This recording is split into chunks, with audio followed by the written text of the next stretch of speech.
ጤና ይስጥልን እንዴት ናችሁ የተወደዳችሁ በድጋሚ ተገናኝተናል በርከት ያሉ መረጃዎችን ይዘናል እንደተለመደው ዛሬ ከጨዋታዎችም ወጣ ብለን ዝውውር ጉዳዮችን ስለ አርሰናል አንዳንድ ተጫዋቾችም እያነሳን በስፋት እንቆያለን የአርሰናል የግራ መስመር አሁንም በብዙ መንገድ በብዙ መገናኛዎች ጭምር የዝውውር ጉዳዮች ላይ ትኩረት ተሰጥቶት እየተነሳ ያለ ጉዳይ ነው በእነዚህ ሐሳቦች ላይ አንዳንድ ጉዳዮችን እናነሳለን ራፋኤል ሊያኦ ወይስ ደግሞ ማርከስ ራሽፎርድ በቀጣይ አርሰናል ማን ላይ ነው ትኩረት ማድረግ ያለበት የሚሉ ዝርዝር ጉዳዮች እየተሰሙ ይገኛሉ በተለይ ከራሽፎርድ ጋር በተያያዘ የባርሴሎናው ቆይታ አስደናቂ መሆኑን ተከትሎ አንዳንድ የአርሰናልን ጉዳዮች የሚመለከቱ ጋዜጠኞች ጭምር ይዟቸው የወጡት መረጃዎች አሉ የነገርናችሁ ቆያለን ማርከስ ራሽፎርድ ወደ ፕሪሚየር ሊግ መመለስ ይፈልጋል ወይ የሚለው ግን ትልቁ ጥያቄ ነው እናንተንም ሐሳብ ጻፉልን ከራፋኤል ሊያኦና ከማርከስ ራሽፎርድ በአርሰናል ቤት የትኛው ተጫዋች በግራ መስመር ቦታ ላይ በ2026 ሊመጣ ይችላል ማንንስ ተመርጣላችሁ የሚለውን ሐሳቦቻችሁን አካፍሉን ከዛ ውጪ በሌላ የዝውውር ዜና ቤቢ ዙቢሜንዲ የተባለ የሚገኝ ተጫዋች አለ ገና ታዳጊ ነው 16 ዓመቱ ነው ጀርመን ቡንደስሊጋ ላይ እየተጫወተ ይገኛል ቢልድ ይዞት የወጣው ዝርዝር ዘገባ አለ ስለዚህ ተጫዋች ቤቢ ዙቢሜንዲ ለምን ተባለ እናነሳዋለን በዝርዝር የምንመለከተው ሌላ ጉዳይ ነው የማንቸስተር ሲቲና የአርሰናል የዋንጫ ተፎካካሪነትስ በእንግሊዝ ፕሪሚየር ሊግ ላይ አሁን ምናልባት ሊቨርፑል ብዙ አራቀም ከማንቸስተር ሲቲ በአንድ ነጥብ ብቻ ነው የሚያንሰው በአጠቃላይ ከአርሰናል የ7 ነጥብ ልዩነት ነው ያለው እና ማንቸስተር ሲቲን አርሰናል በ6 ነጥብ ይበልጧልና እነዚህ ጉዳዮች በዋንጫው ፉክክር ላይ ምን ያክል ለውጥ ይኖራቸዋል የሚለውን ጉዳይ ኦውናር ግሬቭስ የሰጠው አስተያየት አለ እሱን እንመለከታለን ከሰንደርላንድ ጋር ስለሚደረገውም ጨዋታ እናነሳለን ግራኒት ዣካ በድጋሚ ከአርሰናል ጋር በስሙ ይያዛል ስሙ ይነሳል በአርሰናል ቤት ተጫውቶ አልፏልና የግራኒት ዣካም ጉዳይን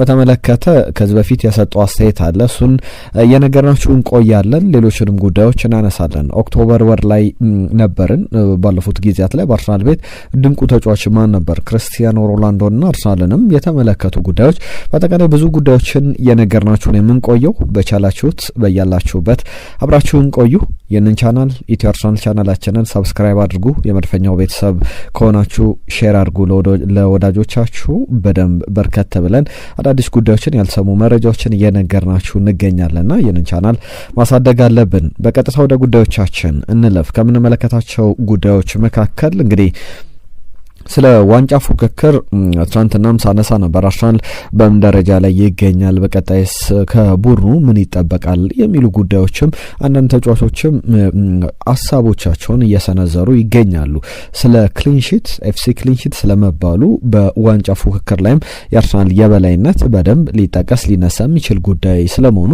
በተደጋጋሚ ብዙ ሐሳቦችን አንስተናል ብዙ ሐሳቦችን ብለንበታል እንግሊዝ ፕሪሚየር ሊግ ኦፊሻል ፔጆች ላይ ያሉ ጉዳዮችን ላንሳላችሁና በጣም አስገራሚ ነገሮችን ተመልክቻለሁ ከባለፈው የውድድር ዘመንና ከዚህኛው የውድድር ዘመን ጋር የሚነጻጸሩ ጉዳዮች አሉ እነሱን የተመለከቱ ጉዳዮችን ላንሳ አስቀድሜ ባለፈው የውድድር ዘመን አርሰናል በደረጃ ሰንጠረዡ ላይ የነበረው 5ኛ ላይ ነበረ ከ10 ጨዋታዎች በኋላ 18 ነጥቦችን ሰብስቦ አሁን 25 ነጥቦችን ሰብስቦ 5 ነጥቦችን ብቻ ጥሎ ከ30 ነጥብ 25 ነጥቦችን ሰብስቧል ሊጉን እየመራ ይገኛል ማንቸስተር ሲቲ አምናም ሁለተኛ ነበር ዘንድሮም ሁለተኛ ነው ሊቨርፑል በ2025-26 ሶስተኛ ደረጃ ላይ ይገኛል ባለፈው የውድድር ዘመን ግን ሊቨርፑል የሊጉ መሪ እንደነበረ ይታወቃል ቸልሲ 4ኛ ደረጃ ላይ ነበር አምና አሁን 7ኛ ደረጃ ላይ ይገኛል ማንቸስተር ዩናይትድ አምና 13ኛ ደረጃ ላይ ነበረ ከ10 ጨዋታዎች በኋላ አሁን 8ኛ ደረጃ ላይ ይገኛል ኖቲንጋም ፎረስት ነው ትልቁ ለውጥ ያመጣው 3ኛ ደረጃ ላይ ይገኝ ነበር አሁን ወራጅ ቀጠና ላይ 19ኛ ደረጃ ላይ የተቀመጠ ቡድን ነው ኤፍሲ ክሊንሺት የሚሉት አርሰናል በዚህ ሳምንት የሚጫወተው 4ኛ ደረጃ ላይ ከሚገኘው ከሰንደርላንድ ጋር ነው እንደዚህ ፊክስቸሮቹን ስንመለከት ለምሳሌ አርሰናል ከሰንደርላንድ 4ኛና 1ኛ ደረጃ ላይ ያሉ ቡድኖች ስታዲየም ኦፍ ላይት ላይ ይጫወታሉ ማንቸስተር ሲቲ ከሊቨርፑል በኤታድ ስታዲየም የሚደረግ ጨዋታ ነው 2ኛና 3ኛ ማንቸስተር ዩናይትድና ስፐርስ 6ኛና 8ኛ ናቸው ከዛ ውጪ የቸልሲ ጨዋታ በጣም ረጅሙ ልዩነት በደረጃ ልዩነት ያለው የቸልሲ ጨዋታ ይመስላል 7ኛ ደረጃ ላይ የተቀመጠው ቸልሲ 20ኛ ደረጃ ላይ ካለው ኮልቭስ ጋር ይጫወታል። ሌሎቹ ግን በጣም ተቀራራቢ ደረጃ ላይ ያሉ ናቸው። 9ኛና 10ኛ ላይ ያሉት ክሪስታል ፓላስና ብራይተን ይጫወታሉ። ከዛ ውጪ 12ኛና 13ኛ ብሬንትፎርድና ኒውካስትል፣ 14ኛና 15ኛ ኤቨርተንና ፉላም፣ 16ኛና 19ኛ ሊድስና ኖቲንጋም ፎረስት፣ 17ኛና 18ኛ በርንሌይና ዌስትሃም እዛው ለዛው የሚደረጉ በደረጃ ሰንጠረጃቸው ያገናኟቸው እስኪመስል ድረስ ያንን ተመልክተናል። በጣም ለየት ስላለ ያነሳውላችሁ ጉዳይ ነው። ከዛ ውጪ ግን ሌሎችም መረጃዎችን ልጠቃቅስ። እዚሁ ከምንመለከታቸው ጉዳዮች መካከል አንደኛው የክሊንሺት ጉዳይ ይነሳል። 1-2 ቪዲዮችን ተመልክቻለሁ። አንደኛው ሲቢኤስ ስፖርት ላይ የተመለከትኩት ነው። ቲየሪ ሄንሪ በሲቢኤስ ላይ ቻምፒየንስ ሊግን በመዘገብ ይታወቃልና አንዲት እንስት ትመጣና ቲየሪ ሄንሪ ኮሪደር ላይ በሚያልፍበት ሰዓት ላይ አንድ ኤ4 ወረቀት ትሰጧለች፣ ባዶ ምንም ጽሁፍ የሌለበት። ከዛ ቲየሪ ሄንሪ ደግሞ ምንድነው ይላታል። ምንድነው ሲላት ክሊንሺት ትሏለች። የአርሰናል ሰው ነው።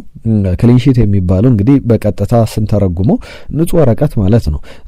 በእግር ኳሱ ቋንቋ ደግሞ በሌላኛው አነጋገር ግብ ሳይቆጠርበት የወጣ ቡድን ክሊንሺት አስመዘገበ ተብሎ ይነገራልና ክሊንሺት ሲባል ወዲያው አርሰናል ነው የመጣለት። ምንድነው ሲላት ንጹህ ወረቀት አለችው። ክሊንሺት ስትለው እሱ ግን አርሰናል ነው ወዲያው የመጣለትና በጣም የሚያስገርም ሌላ አንድ ቪዲዮ የተመለከትኩት ነው።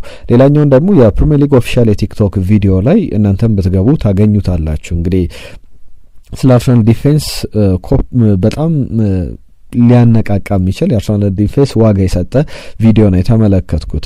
ቪዲዮ ሲጀምር ጽሁፎች አሉት በካፕሽን አርሰናል በኦክቶበር ወር ወይም ደግሞ ከዚህ ከ6ኛው ሳምንት በኋላ በነበሩ ጨዋታዎች በፕሪሚየር ሊጉ ላይ የተቆጠሩበት ግቦች ይላል። ከዛ በኋላ ቪዲዮ በሙሉ ጭልም ሚልና ባዶ ነው። ምክንያቱም ደግሞ አርሰናል በኦክቶበር ወር ከ6ኛው ሳምንትም በኋላ ምንም ግብ አልተቆጠረበትምና ያንን ለመግለጽ ነው። ሌሎች ሀሳቦችም አሉ ከዚህ ጋር በተያያዘ። እንዴት አያችሁት? እነዚህን ቪዲዮዎች ስለ አርሰናል ቡድን በደንብ ሊገልጹ የሚችሉ ጉዳዮች ናቸው። ሌሎች ጉዳዮችንም ላንሳላችሁ። ከኒውካስትል ዩናይትድ ጋር በተያያዘ ኒውካስትል እንደ አርሰናል በጣም ፈታኝ ቡድን ነው። ፊዚካሊ ዶሚኔት የሚያደርግ የአየር ላይ ኳስን መከላከልን በደንብ ጥሩ የሚባል ቡድን እንደሆነ ይታወቃል። አሁን ግን ያንን እየተመለከተን አንገኝም። ዳንበርን የኒውካስትሉ በጣም ረጅሙ ለመስመር ተጫዋች ረጅም ነው። በጣም ረጅም የሚባል ተጫዋች ነውና መስመር ተጫዋች ሆኖም ሲጫወት ያንን ሜዳ ሲያካልል በማል ስፍራ ተከላካይነትም ሲጫወት ተመልክተናል። በእድሜው ከገፋ በኋላም በእንግሊዝ ብሔራዊ ቡድን አሁን የብሔራዊ ቡድኑ አንድ አካል ሆኖ እየተመለከት ነው እንገኛለን። ስለ አርሰናል አንድ አስተያየት ሰጥቶ አነጋጋሪ ሆኗል። እንደ አርሰናል በጣም በአርሰናል መንገድ መጫወት አለብን፣ ከአርሰናል ብዙ መማር አለብን የሚል ነገር አንስቷል። አርሰናል በዚህ ነገር አግሊ በሆነ መንገድ በቃ ያስጠላል በሚባለው መንገድ ቡድኖችን በማሸነፍ ጥሩ ነው። ከዛ በተጨማሪ እግር ኳስንም ሲጫወት በጣም ቶፕ ቡድን ነው። የሊጉ መሪ የሆነው በዛ ምክንያት ነውና ከአርሰናል ትምህርት መውሰድ አለብን፣ እንደ አርሰናል መጫወት አለብን የሚል አስተያየቱን ሲሰጥ ተመልክቼዋለሁ። ለሁሉም እነዚህ የሚነሱ ጉዳዮች ናቸው። ቅድም ኦክቶበር ወርን ሳነሳ ነበር። አሁን የኖቬምበር ወርን ጀምረናል። በኦክቶበር ወር ላይ እነ ጁሪን ቲምበር የፕሪሚየር ሊጉ ምርጥ እጩዎች ውስጥ ዝርዝራቸው ነገር ግን በአርሰናል የፕሪሚየር ሊጉ ምርጥ ማን መሆን አለበት የሚለውን ጉዳይ ላንሳላችሁ። የእናንተ ምርጫ አካቱልን። 4 ተጫዋቾች በእጩነት ቀርበዋል። ኖሚኒ የተደረጉት መካከል ዴክላን ራይስ በጣም አስደናቂ ጊዜን እያሳለፈ ይገኛል። ስለ ዴክላን ራይስ አንድ ጉዳይ ላንሳላችሁ፣ ወይም አጠቃላይ ዝርዝሮቹን ላንሳና የእናንተን ሀሳብ አካፍሉን። እኔ ጉዳዮቹን እያነሳው መረጃዎቹን እየነገርኳችሁ ቀጥላለሁ። ዴክላን ራይስ በእጩነት ተካቷል። ኦክቶበር ላይ በአርሰናል ምርጥ ከነበሩ ተጫዋቾች መካከል ግን ማስቆጠር ችሏል። አሲስት አለው። በመከላከል በማጥቃት ሁሉንም ነገር ማድረግ የሚችል ተጫዋች ነው። ቡካዮ ሳካም በተመሳሳይ ድንቅ ጊዜን እያሳለፈ ይገኛል። በኦክቶበር ወርም በጣም ጥሩ ተንቀሳቅሷል። ጋብሪኤል ማጋሌሽና ጁሪን ቲምበር ደግሞ በዚህ ዝርዝር ውስጥ የተካተቱ ናቸው። ብራዚላዊው ጋብሪኤል ማጋሌሽ ነው የእናንተ ምርጥ ወይስ ደግሞ እንግሊዛዊው ዴክላን ራይስ እና ቡካዮ ሳካ ወይስ ደግሞ ሆላንዳዊው ኔዘርላንዳዊው ጁሪን ቲምበር የእናንተ የኦክቶበር ወር ምርጥ ተጫዋች ማን ነው? ሀሳቦቻችሁን ጻፉልን። ተሳትፏችሁን እንፈልጋለን። ቀዝቀዝ እያላችሁ ነው ከሰሞኑና በእነዚህ አይነት ጥያቄዎች እናሳትፋችሁ ብለን ነው። ምርጥ ተጫዋች የእናንተ ማን ነው? ኦክቶበር ወር ተጠናቋል። ኖቬምበር ወር ላይ እንገኛለንና ስለ ኖቬምበር ጨዋታዎች እያነሳን እንገኛለን። ስለ ዴክላን ራይስ ግን አንድ ጉዳይ ላንሳላችሁ። ከዴክላን ራይስ ጋር በተያያዘ በተለይ ብዙ ዝርዝር ሀሳቦች ይነሳሉ። ከሃይብሪድ የሆነ ተጫዋች ነው ተብሎም እየተገለጸ ይገኛል። ሃይብሪድ ስንል በተለያየ መንገድ መጫወት የሚችል በማጥቃት በመከላከል አማካኝ ስፍራ ላይ በመቆጣጠር ያንን አሳይቷል። ሳነሳላችሁ ነበር ከዚህ በፊትም በተደጋጋሚ። አሁን ግን ሃይብሪድነቱን በአንዳንድ ተጫዋቾች አመሳስዬ ላንሳላችሁ። በቪዬራ የጄራርድና የስቲቨን ጄራርድና የዴቪድ ቤካም የፓትሪክ ቪዬራ ሃይብሪድ ተጫዋች ነው። እንዴት ነው ይህንን ያልኩት? በተለያዩ ነገሮች ሊያስቀምጥ ሲከላከል ቦል ኬሪንጉ ወይም ደግሞ ኳስ እየገፋ ድሪብል የሚያደርግበት ለምሳሌ ባለፈው ጨዋታ ላይ 280 ሜትር አካባቢ ኳስ ይዞ ገፍቷል። በጨዋታው ላይ በጣም ረጅም ርቀቶችን በሜዳ ላይ ኳስ እየገፋ መሮጥ የሚችል በአንዴ 20 ሜትር 30 ሜትር ኳስ እየገፋ መሮጥ ድሪብል ማድረግ ሜዳውን ማካለል የሚችል ተጫዋች ነውና ቪዬራ ያን ኳሊቲ ያለውና በዚህ በመከላከል ረገድ በዚህ በድሪብሊንጉና ቦል ኬሪንጉ ሲነጻጸር ስለ ቪዬራ ይነሳልና ከቪዬራ ጋር እናነጻጽረዋለን። ኢነርጂውን ግብ ማስቆጠሩን እንደ መሃል ሞተር ኢንጂንነቱ ደግሞ ከስቲቨን ጄራርድ ጋር መነጻጸር ይችላል። የቆሙ ኳሶች ያጠቃቀሙ ያ ሪያል ማድሪድ ላይ ያስቆጠራቸው ግቦች ይታወሳሉ። ከሴት ፒስ ከማዕዘን ምት ከቆሙ ኳሶች ለአርሰናል ተከላካዮች የሚያቀብላቸው ኳሶች ዴሊቨሪዎቹ ደግሞ ከዳቪድ ቤካም ጋር ያነጻጽራል በደንብ ቁጥሮቹም ለምሳሌ ከዚህ በፊት አንስቼላችኋለሁ በፕሪሚየር ሊግ ላይ 10 አሲስት ደርሷል ከማዕዘን ምቶች ወደ አርሰናል ከመጣ በኋላ። ዴቪድ ቤካም በፕሪሚየር ሊግ በተጫወተባቸው አመታት በሙሉ አሲስት ያደረገው 13 ኳሶችን ነው ከማዕዘን ምቶች። ስለዚህ የእሱን ቁጥር በቅርቡ በዚህኛው የውድድር ዘመን አጋማሽ እንኳን የዴቪድ ቤካም ቁጥር ላይ ይደርሳልና ሃይብሪድ መባሉ ለዛ ነው። የስቲቨን ጄራርድ የፓትሪክ ቪዬራና የዴቪድ ቤካም ሃይብሪድ እንደየተባለ ይገኛል። የአርሰናልና የሰንደርላንድ ጨዋታ በሳምንቱ መጨረሻ ይደረጋል። ከዚህ ጋር በተያዘ ስለ ዋንጫ ፉክክሩና ስለ ሰንደርላንድ ጨዋታ ግራኒት ጃካን በተመለከተ እናንሳ። የጨዋታው አልቢትር እንግዲህ በባር በኩል ጄምስ ቤል ናቸው። በማልዳኝነት ደግሞ ክሬግ ፓውሰን ጨዋታውን ይመራሉ። ቅዳሜ ምሽት 2:30 ላይ የሚደረግ ጨዋታ ነው። ግራኒት ጃካ ጨዋታውን በተመለከተ አንዳንድ ሀሳቦችን አንስቷል። በተለይ ከኢንተርናሽናል ብሬክ በፊት የሚደረገው የመጨረሻው ጨዋታ ነው፣ ወሳኝም ጨዋታ ነውና ጃካን በተመለከተ በአርሰናል የነበረው ቆይታ በጣም የሚገርም ነው። ከስካይ ስፖርት ጋር በቅርቡ ቆይታ አድርጎ ነበረ። የአርሰናል ኳሊቲን እናውቃለን፣ አርሰናል ምን እንዳለው ምን እንደሚችል ምን ማድረግ እንደሚችል የት ድረስ መሄድ እንደሚችል እናውቃለን የሚል አስተያየቱን ሰጥቷል። ከግራኒት ጃካ ጋር በተያዘ ማለት ነው። እነዚህ የሚነሱ ጉዳዮች ናቸው። ኢሞሽናል ጌም ስሜታዊ ጨዋታ ነው ለኔ የሚል ነገርም አንስቷል። ምክንያቱም ደግሞ ብዙ አመታትን በአርሰናል አሳልፍ ያለው 7 አመታት በአርሰናል በጣም ቆንጆ ጊዜያትን እንዳሳለፈ እናስታውሳለን። አሁንም ግንኙነቶች አሉኝ ከብዙ ተጫዋቾች ጋር፣ አሁንም ከአሰልጣኝ አባላት ጋር ግንኙነት አለኝ። ሁሌ እንገናኛለን እንነጋገራለን እና በጣም ቀላል ጨዋታ አይሆንልኝም። በስሜት ረገድ ስሜታዊ ጨዋታ ያደርገኛል ብዬ አስባለሁ። በሰንደርላንድ መገኘቴ በጣም ለኔ ደስተኛ ነው የሚያደርገኝ። በጣም ስፔሻል የሆነ ክለብ ነው ለኔም። ሰንደርላንድ ጥሩ ጅማሮ አድርጓል። በእርግጥም ስፔሻል ቢልም የሚገባው ነው። ቡድኑን በአምበልነት በጨዋታዎች ላይ የመራ ግብ ያስቆጠረ ሰንደርላንድን ጥሩ አጀማመር እንዲያደርግ አድርጎታልና እስቲ ጨዋታው ሲደርስ በደንብ እንመለከተዋለን ብሏል። በእርግጥም እኛም ጨዋታው ሲደርስ በደንብ የምንመለከተው ነው የሚሆነው። ከጨዋታው ጋር በተያያዘ ጉዳት ዜናዎችን በተመለከተ አሁንም ቪክተር ጊዮኬሬሽ ጋብሪኤል ማርሴሊን በተመለከተ የሚኬል አርቴታ ነገ የሚኖረው ጋዜጣዊ መግለጫ ላይ የሚነሱ የሚጠበቁ ጉዳዮች አሉ። እነዚህ አትሌቲክ ግን በቪክተር ጊዮኬሬሽ፣ ጋብሪኤል ማርሴሊ፣ ማርቲን ኦዴጋርድ፣ ኑኒ ማዱዌኬ እንዲሁም ካይ ሃቨርትዝ ከኢንተርናሽናል ብሬክ በኋላ በቶትናም ጨዋታ ላይ ይደርሳሉ ተብሎ እንደሚጠበቅ አንስተዋል። የአርሰናልና የማንቸስተር ሲቲ ዋንጫ ተፎካካሪነት ይነሳል። አርሰናል አሁን ከማንቸስተር ሲቲ በ6 ከሊቨርፑል በ7 ነጥብ ከፍ ብሎ ነው የተቀመጠው። ሁለተኛና ሶስተኛ ይገኛሉ እነዚህ ቡድኖች። አርሰናል ሊጉን እየመራ ይገኛልና ኦነር ግሬቭስ የቀድሞ ማንቸስተር ዩናይትድ የባየር ሙኒክ ተጫዋች ስለ አርሰናል ተፎካካሪነት በተደጋጋሚ ደርሷል። በተደጋጋሚ ላለፉት አመታት ያንን አሳይቷል። አሁን ጊዜው ይመስላል። ነገር ግን ማንቸስተር ሲቲ በተለይ ደግሞ ሮድሪን በሙሉ ጤንነት ማግኘት የሚችል ከሆነ ሃርሊንግ ብራውት ሃላንድ ይዟቸው እየወጣ ይገኛልና ቡድኑን በደንብ ማዋሃድ የሚችል ከሆነ ማንቸስተር ሲቲም ለዋንጫ ተፎካካሪነቱ የሚመጥን አይነት ክለብ ነውና ዋንጫ ፉክክሩ ላይ ፋሲኔቲንግ የሚያደርግ በጣም የሚስብ አይነት የዋንጫ ፉክክር እንመለከታለን ብዬ አስባለሁ የሚል አስተያየቱን ሰጥቷል። ስለ ስላቪያ ፕራ ተጫዋቾች አንድ ሁለት ጉዳዮችን ላንሳ። ከስላቪያ ፕራ ጋር በተያያዘ ሉካስ ፕሮቮዶ የስላቪያ ፕራግ ካፒቴን ነው፣ አምበል ነውና ስለ ማክስ ዳውማን ሀሳቡን ሰጥቷል። የሆነ ተጫዋች ወጣት ተጫዋች እንዳለ አቅ ነበር፣ ነገር ግን ማክስ ዳውማን 15 ዓመቱ እንደሆነ አላቅም ነበር። ከጨዋታው በፊት 15 ዓመቱ ብቻ እንደሆነ አላቅም ነበረ። ጨዋታው ላይ ተመልክቼዋለሁ። በዚህ በቼክ ሪፐብሊክ በኤደን ጨዋታውን ማድረጉ በጣም ደስ ብሎኛል። የቻምፒየንስ ሊግ ታሪክን በመስራቱ የቻምፒየንስ ሊግ በእድሜ ትንሹ ተጫዋች መባሉ ደስተኛ ነኝ። ነገር ግን በቀጣይም ከዚህ በላይ ትልቅ ተጫዋች ይሆናል ብዬ እጠብቃለሁ ብሏል። ትናንትና ሌላኛው ተጫዋች ዴቪድ የስላቪያ ፕራግ ተጫዋች ነው። የአርሰናል ተጫዋቾች በጣም የተሟሉ ተጫዋቾች ናቸው። እኔ ከወንድሜ ጋር ፕሌይስቴሽን ስጫወት እነሱን ገዝቼ ነው የምጫወተው። በጣም የተለዩ ድንቅ የሚባሉ ተጫዋቾች ናቸው የሚል ሀሳቡን አንስቷል። ከቡካዮ ሳካ ጋር በተያያዘ ቨርባሊ ቃል በቃል ደረጃ አግሪመንት ላይ ከአርሰናል ጋር ስለመድረሱ ውሉን ለማራዘም እየተነገረ ይገኛል። ከትናንትና ጀምሮ የወጡ ያሉ መረጃዎች ናቸው። ይፋ መደረግ የሚቀረው ጉዳይ ነው ብዬ በተደጋጋሚ አንስቼዋለሁና ማሰልቸት እንዳይሆን ላለመደጋገም ነው ይህንን ጉዳይ በተደጋጋሚ ብለነዋል። የ4 ዓመቱ እንግሊዛዊ ተጫዋች 300,000 ፓውንድ ሳምንታዊ ደሞዝ እየተከፈለው የመጀመሪያው በአርሰናል ክለብ ታሪክ 300,000 ፓውንድ የሚከፈለው ተጫዋች ነውና በዛ ደረጃ ውሉን በቅርብ ቀናት ላይ ፈርሞ እንመለከቷለን የሚሉ ጉዳዮች እየወጡ ይገኛሉ። ሌሎች የመጨረሻ ጉዳዮችን ላንሳ። ቤቢ ዙቢሜንዲ እንዲሁም ደግሞ የማርከስ ራሽፎርድ የራፋኤል ሊያው ጉዳይን አንስቼ ላጠናቀቅ ከዝውውሮች ጋር በተያያዘ የሚነሱ ናቸው።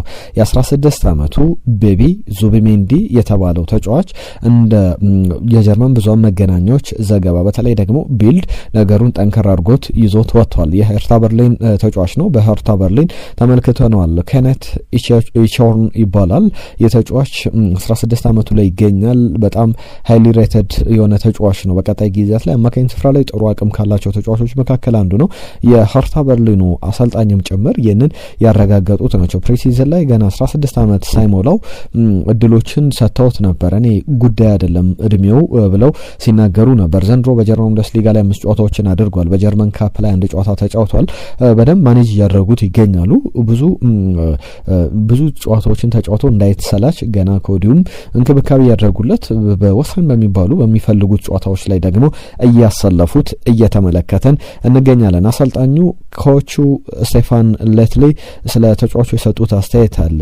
እኔ ጉዳይ አይደለም 16-17 ዓመቱ መሆኑ እስቲ ተመልከቱት ይላሉ። በጣም ለሄርታ በርሊን ትልቅ ታለንት ነው፣ ትልቅ ሀብት ነው፣ ትልቅ አስተያየት ነው የሚል ነገር አንስተዋል። ከዛ በተጨማሪ እውነቱን ለመናገር ግን ይላሉ 16 ዓመቱ ብቻ ነው። ከዛ ውጪ በመጀመሪያ ደረጃ እንግዲህ ሲጫወት 50,000 ደጋፊዎች በተገኙበት ስቴዲየም ሲጫወት ተመልከቱት። በሜዳ ላይ ለኔ ምርጡ ተጫዋች እሱ ነበረ።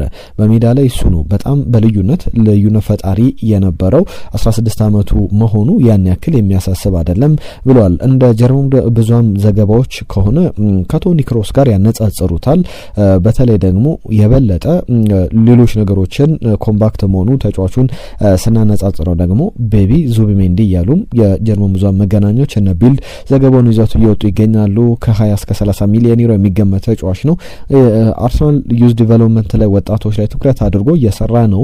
ያንንም በነ ማክስ ዳውማን በነ አንድሬ አናውስ እንዲሁም ደግሞ እነ ሉዊስ ስኬሌታ ኖኔሪ እየተመለከት እንገኛለን። ሌሎችንም ስመጥር ተጫዋቾች ደግሞ ለማስፈረም ጥረት እያደረገ ይገኛል። ከነዚህ ስሞች መካከል አንደኛው በአርሰናል ቤት እየተነሳ ያለው ተጫዋች የማርከስ ራሽፎርድ የራፋኤል ሊያው ጉዳይ በተደጋጋሚ ብዙ ዘገባዎችን እየተመለከትኩ እገኛለሁ። ራፋኤል ሊያው አቅሙ ላይ ያለ በጣም ጥሩ መጫወት የሚችል ተጫዋች ነው። አንድሪያ በርታ በዚሁ በራፋኤል ሊያው በኩል ሊያው አሁን የፕሪሚየር ሊግን እድል መሞከር የሚፈልግበት ጊዜ ላይ ያለ ይመስላል። በቀጣይ ጊዜያት ደግሞ በምን ደረጃ ሚኬል አርቴታ አንድሪያ በርታ ተጫዋቹን ሊያስፈርሙት ይችላሉ የሚለው የሚጠበቅ ጉዳይ ነው። እድሜው እየገፋ ይገኛል። ከዚህ በፊት አንዳንድ ተንታኞች በዛ በጣሊያን ሀሳቦቻቸውን ሲሰጡ የጣሊያን የቀድሞ የብሔራዊ ቡድኑ ተጫዋቾችም ጭምር ራፋኤል ሊያው ያንን ፖቴንሻል ያንን አቅም እንዳያባክነው እያሉ ስጋታቸውን ሲገልጹ ነበር። ምናልባት እሱም ያ ስጋት እንዳለበትና በቀጣይ በ2026 ላይ ክለቡን መልቀቅ እንደሚፈልግ አርሰናል መዳረሻው ሊሆን እንደሚችል ብዙ ዘገባዎች ወጥቷል። በክረምቱ በአርሰናል በኩል የግራ መስመር የአጥቂ ቦታ ላይ የሚነሱ ጉዳዮች አሉ። በቀይ መስመር ቦታ ላይ በአርሰናል የግራ መስመርን ለማጠናከር ለማጠናከር ጥረቶች ሲያደርግ ነበረ። በቀኝ መስመር ቦታ ላይ ቡካዮ ሳካ ያንን ቦታ በደንብ ተቆጣጥሮት ዴሊቨሪ ያደረገ በደንብ ያሳየ ብቃቱን ተመልክተናል። የግራ መስመር ቦታ ላይ ግን በቀጣይ ይመጣሉ ተብለው ሲጠበቁ የነበሩ ስሞች ነበሩ። በክረምቱ ኒኮ ዊሊያምስ ከአትሌቲክ ቢልባው፣ በሪያል ማድሪድ በኩል ደግሞ የሮድሪጎ ስም ሲነሳ ነበር። አሁንም በዚህ ቦታ ላይ ካሉ ድንቅ ተጫዋቾች መካከል የራፋኤል ሊያውና የማርከስ ራሽፈርድ ጉዳይ ይነሳል። ኬነን ይልዲዝን፣ ራፋኤል ሊያውን ስማቸውን በተደጋጋሚ አንስተናል። ማርከስ ራሽፈርድ ላይ ዛሬ ትኩረት እናደርጋለን። ከአውት ኦፍ ሳይድ ይዞት የወጣው ዘገባ ነው። ከራሽፈርድ ጋር በተያዘ በውሰቱ በባርሴሎና እየተጫወተ ይገኛል። እስካሁን 14 ጨዋታዎችን አድርጓል። በተያዘ ውድድር ዘመን ላይ 6 ግቦችን አስቆጥሯል። 7 ለግብ የሆኑ ኳሶችን አቀብሏል። በባርሴሎና በኩል ተጫዋቹን በ30 ሚሊዮን ዩሮ በቋሚነት የማስፈረም መብት አለው። በቅርብ ቀናት ከስፔን ብዙሃን መገናኛዎች የስፔን አውትሌቶች ይዞት በወጡት ዘገባ መሰረት የተመለከትነው ባርሴሎና በቋሚነት እናስፈርም ብለን ብናስብ ምን ያክል ደሞዝ ከኛ ትጠብቃለህ? ጥቅማ ጥቅሞች፣ ሌሎች የኛን ነገር የኛን ኃላፊነት በምን ያክል ደረጃ ታስቀምጧል ብለው ከተጫዋቹ ወኪሎች ጋር ንግግር ጀምሯል። የተጫዋቹ መልስም እየተጠበቀ ይገኛል። በዚህ መሃል ከአውት ኦፍ ሳይድ ይዞት የወጣው ዘገባ እንደሚያሳየው ከሆነ አርሰናል በቅርበት የተጫዋቹን ጉዳይ እየተከታተለው ይገኛል የሚል ዘገባ ነው። ራሽፈርድ እንግዲህ በፕሪሚየር ሊግ ላይ ከዚህ በፊትም በጭምጭምታ ደረጃ ሚካኤል አርቴታ የተጫዋቹ አድናቂ እንደሆነ ሲነገር ነበር። ለምሳሌ አንዳንድ ተጫዋቾችም ሚካኤል አርቴታ ለማስፈረም ጥያቄ ሲያቀርብ፣ ተጫዋቾችንም ሲያስፈርም ጥያቄ ውስጥ የሚገቡ ነገሮች አሉ።